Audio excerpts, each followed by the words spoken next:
Hello BSc math semester 3 students. तो next important question देखिए इस पेपर का। अच्छा, उसके पहले मैं आपको बता दूं, इसके पहले वाले इंपॉर्टेंट क्वेश्चन देखना चाहते हो तो नीचे लिंक है डिस्क्रिप्शन बॉक्स में, उसको खोल लो, पहले लिंक को आराम से सेव कर लो प्लेलिस्ट को। नए हो चैनल से तो सब्सक्राइब कर लो, लाइक कर देना, एटलीस्ट 5 फ्रेंड्स के साथ शेयर करना, कमेंट में ज़रूर बताना कि आपको हेल्पफुल लग रही है कि नहीं।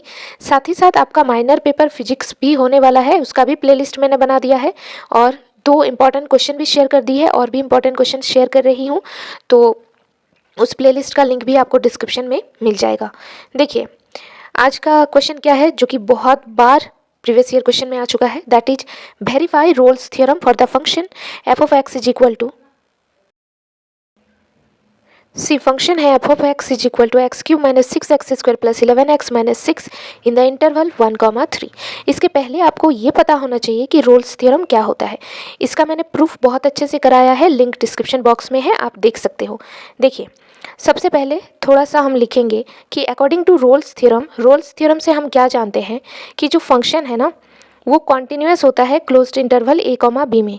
सेकंड कि वो जो फंक्शन है वो डिफरेंशिएबल भी होता है on open interval a comma b में, ठीक है। और तीसरा क्या है कि एफ ऑफ ए बराबर एफ ऑफ बी होता है, देन देयर एग्जिस्ट हमारा सी जो है वो बिलोंग करता है closed interval a comma b में, तो such that f dash c बराबर 0 होता है। ये कहता है रोल्स थ्योरम। तो ये सारी चीज़ों को हमें सेटिस्फाई कराना पड़ेगा, तब जाकर वेरीफाई हो जाएगा। तो चलो करते हैं। देखो हमारे पास फंक्शन गिवन है x cube minus 6x² plus 11x minus 6। ये क्या है? ये एक पॉलिनोमियल फंक्शन है। पॉलिनोमियल फंक्शन क्या होती है? जहाँ पर x के पावर में एक होल नंबर हो। तो यहाँ पर देखो 3 जो है होल नंबर है, 2 भी होल नंबर है, 1 भी होल नंबर है, 6 के साथ भी x है। कैसे दिखाऊँ मैं आपको? 6x टू द पावर 0, तो यहाँ पर 0 भी होल नंबर है। इसका मतलब ये क्या है? ये एक पॉलिनोमियल फंक्शन है। अब अगर ये पॉलिनोमियल फंक्शन है तो सबसे पहले आपको पॉलिनोमियल फंक्शन चेक करना है, ठीक है। तो एवरी पॉलिनोमियल इज कॉन्टिन्यूअस होता है एज वेल एज डिफरेंशिएबल भी होता है on the interval closed interval a comma b में। तो कॉन्टिन्यूअस एंड डिफरेंशिएबल तो होता ही है closed interval a comma b में।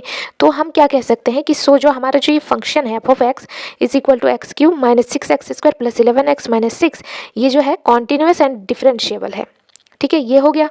चलो अब देखो, अब हमें इंटरवल क्या गिवन है 1,3, ठीक है। तो फंक्शन में हम पहले 1 बिठाएंगे, तो f of 1 is equal to क्या होगा?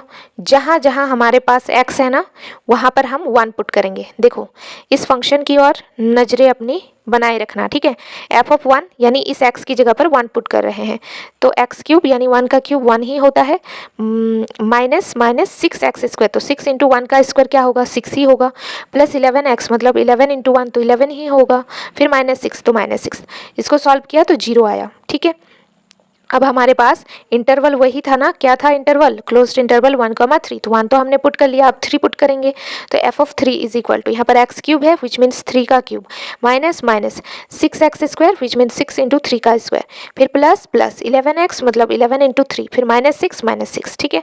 इन सब को सॉल्व करेंगे हम यहाँ पर, तो हमारे पास 27 माइनस 54 प्लस 33 माइनस 6 यानी 60 माइनस 60 दैट इज 0 आएगा। यानी एफ ऑफ 1 बराबर एफ ऑफ 3, यानी वो वाला कंडीशन भी फुलफिल हो गया। एफ ऑफ ए बराबर एफ ऑफ बी, कॉन्टिन्यूअस वाला भी हो गया, डिफरेंशिएबल वाला भी हो गया, ये भी हो गया, दोनों में 0 आ गया। देखो ना हमारे पास, देखो ये कॉन्टिन्यूअस भी हमने देख लिया, डिफरेंशिएबल भी देख लिया, ये भी देख लिया। अब बचता है एफ डैश सी बराबर 0।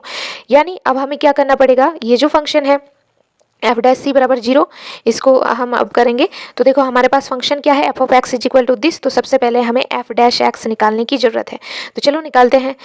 ओके तो देखो हमारे पास f of x is equal to है ये, तो f dash x is equal to क्या होगा? एक्स क्यूब विच मीन्स 3 का x² minus 6 into 2 into x यानी 12x, और ये 11x का तो 11 और 6 का तो 0 हो जाएगा, तो 3x² माइनस 12x प्लस 11, इसको डेरिवेटिव किया तो हमने इसको डिफ्रेंशिएट किया तो हमारे पास ये निकल कर आया 3x² माइनस 12x प्लस 11, ठीक है। अब देखो एफ डैश सी, अब यहाँ पर हमारे पास क्या आया है? एफ डैश एक्स है ना, यहाँ पर हमारे पास आया है f dash x is equal to 3x² minus 12x plus 11। अब हम क्या करेंगे? एक्स को रिप्लेस करेंगे एफ डैश सी के अंदर। अब हम क्या करेंगे? एक्स को रिप्लेस कर देंगे एफ डैश सी में, यानी सी में एक्स को, एक्स की जगह पर सी, तो इस इक्वेशन में भी जितने जहाँ जहाँ x है वहाँ वहाँ c आ जाएगा, यानी 3x² है which means 3c² minus 12x यानी 12c प्लस 11। ठीक है, तो देखो अगले स्टेप में हमने यही किया है, f dash c is equal to 3c² minus 12c plus 11। अब एफ डैश सी बराबर क्या होगा, 0। तो यहाँ पर 3c² minus 12c plus 11 equal to क्या होगा, 0। ठीक है, अब देखो c इज इक्वल टू क्या होगा, अब हम इसका रूट निकालेंगे। तो रूट का एक फॉर्मूला होता है ax² plus bx plus c equal to 0। इस इक्वेशन का जब भी हम रूट निकालेंगे तो इसका एक फॉर्मूला होता है, वो फॉर्मूला क्या है, minus b plus minus under root b² minus 4ac बटे में 2a।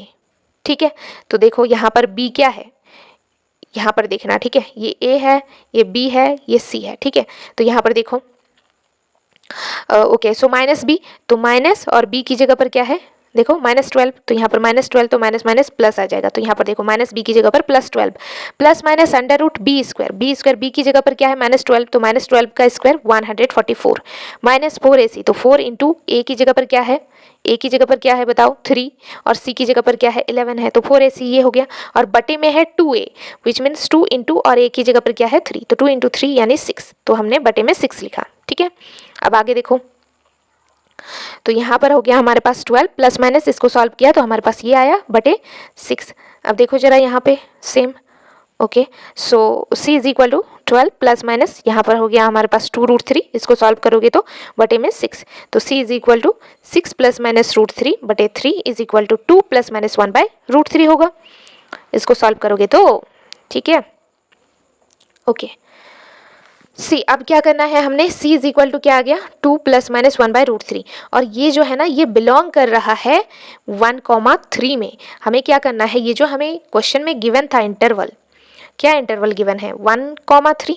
अब हमें c को सॉल्व करते हुए जो भी हमें c का मिलेगा ना वो ऐसा मिलना चाहिए जो 1 और 3 के बीच में लाई करता हो। तो हमें क्या मिला c को सॉल्व करने पर 2 प्लस माइनस 1/√3, ठीक है, मिला ना। और ये जो 2 प्लस माइनस 1/√3 है ये 1 और 3 में बिलोंग करता है, यानी इसके बीच में बिलोंग करता है, तो इससे ही वेरीफाई हो गया रोल्स थ्योरम, तो एफ डैश सी बराबर हो गया 0। ठीक है, समझ आया ना आपको कि यहाँ पर 6 कैसे आया, इसको कट कर दो, ठीक है, 6 और ये 3 से कट कर दोगे आप तो क्या मिलेगा 6 प्लस माइनस √3/3। ठीक है, फिर आप कट करोगे तो आ जाएगा 2 प्लस माइनस 1/√3। यहाँ पे देखो इसको भी कट कर सकते हो और साथ ही साथ ये √3 3 के साथ भी कट हो जाएगा, तो नीचे √3 बचेगा।